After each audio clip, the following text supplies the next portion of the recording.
Hello everyone, good morning, good afternoon, good evening, depending on where you're watching us from. Welcome back to Pulse Report TV. If this is your first time here, you are welcome. Please subscribe, like, share and comment because that is the only way you can support the growth of this platform. Today's program is very important. We urge you to watch to the end because we'll be examining two major developments that have sparked serious reactions across Nigeria and among Nigerians in the diaspora. Firstly, a controversial announcement allegedly leaked to the Biafra restoration movement claiming that the Monday sit-at-home orders has been cancelled. Secondly, a disturbing video showing kidnapped women held in captivity by suspected armed groups and the nationwide outrage that followed. Stay with us. A video and written statement recently surfaced online allegedly issued by individuals claiming to represent high-ranking commanders within the Biafra restoration movement.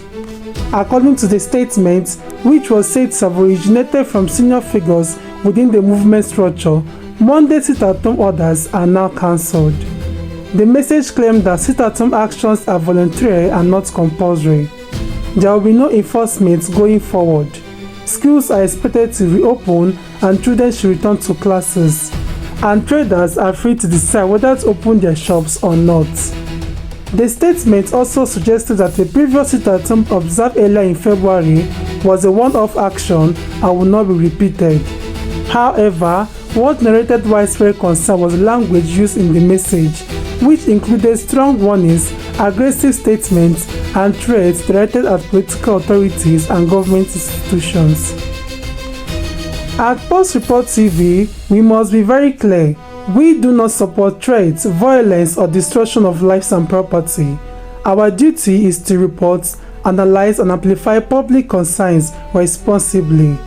Many Nigerians who watched the video expressed shock not just at the announcement itself, but the tone and implications of some of the statements. Following the release of the video, reactions poured in from residents across the southeast, traders and business owners, parents, civil society groups, and Nigerians living abroad. Some residents welcomed the cancellation, saying that sit-at-home orders has crippled local economies, affected students' educations, and increased fear and uncertainty. Others questioned the authenticity of the message, asking who truly authorized it. Was it officially endorsed by the movement's leadership? Many condemned the threat, warning that such language undermines legitimate political dialogue. Parents, in particular, expressed mixed emotions, relief that schools may resume, but fear over the continued atmosphere of tension. Security analysts and political commentators say this situation highlights three major issues: leadership communication gaps, conflicting messages create confusion on the ground. Aggressive language can provoke unnecessary confrontations, and many citizens are exhausted by instability and want normal life to return. Analysts agree that dialogue, clarity, and de-escalation are urgently needed. In another disturbing development, a video surfaced online showing kidnapped victims, mostly women, held in captivity by suspected armed groups. Reports indicate that the victims were adopted and detained. Their families were contacted and forced to pay ransoms. Payments were allegedly moved quickly to avoid tracking. The captors reportedly recorded and shared videos to intimidate families. Many Nigerians described the footage as heartbreaking, humiliating, and inhuman. These were women old enough to be someone's mother, someone's aunt, or someone's wife, and yet they subjected to fear, abuse, and public humiliation. What has further angered Nigerians is the preserved silence of authorities. Citizens are asking where are the security agencies, where are the state and federal responses? Why do these crimes continue despite digital evidence, calls, and recordings? Good morning, good afternoon, good evening, dear friends all over the world. Today is 7th of February 2026. This information is coming from the table of Triple General Igwe Botozo and Major General Gento de Yahoo and all the 40 state commanders in Biafra land.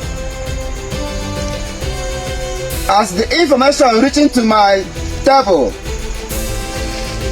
to inform all Biafrans, order from the highest command of the Biafra Restoration Movement, Onye Ndu Mazi Nnamdi Kanu, has reached us that Monday sit at home is cancelled from today. Sit at home is a voluntarily and will not be enforced henceforth. Last Monday, sit at home February, 2nd of February, sit at home was a one-off event due to the Soludo's stupidity and will not happen again. Onitsha traders are Biafrans, and our children must return to school on Mondays as commanded by our able leader, Mazi Nnamdi Kanu. Our job as guidance of Biafra land is to keep away Fulani terrorists from our land.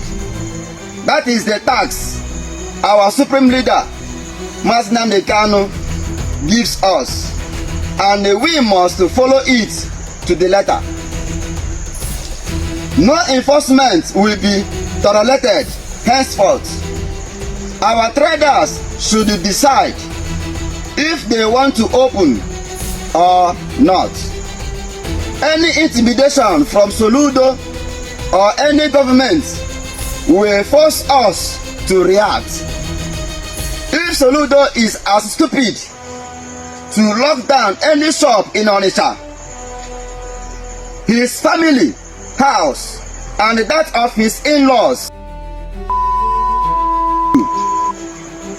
we are peaceful people defending our land from Janjaweed killers, and we make no apology for that.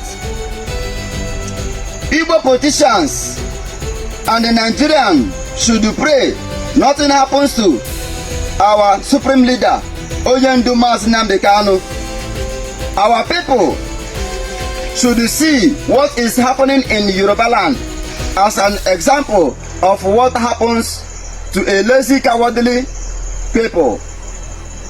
Our supreme leader, Mazi Nnamdi Kanu, secured our land by setting up Eastern Security Network, and we should all be grateful to him.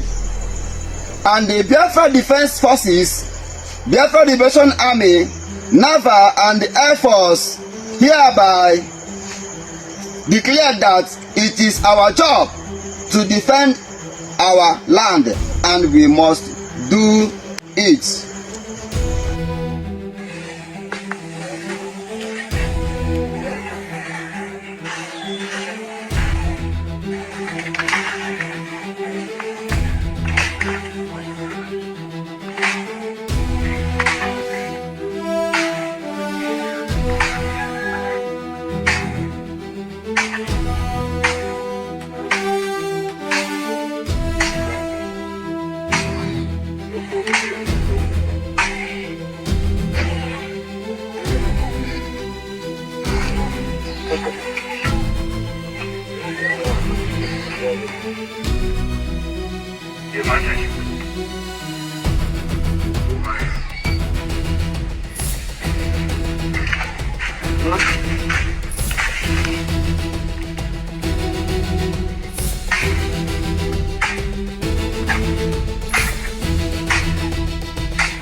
Many analysts reject claim that criminals are untraceable, arguing that modern technology should make tracking possible if there is genuine political will. Across Nigeria, reactions are intense. Nigeria described the situation as international embarrassment. Local citizens say they feel abandoned and unprotected. Human rights advocates demand accountability, justice, and reforms. A recurring sentiment is this: no group should be above the law and no victim should be ignored. So, to my viewers, we leave you with some important questions. Can Nigeria address security without honest leadership and accountability? How long can citizens endure fear while authorities remain silent?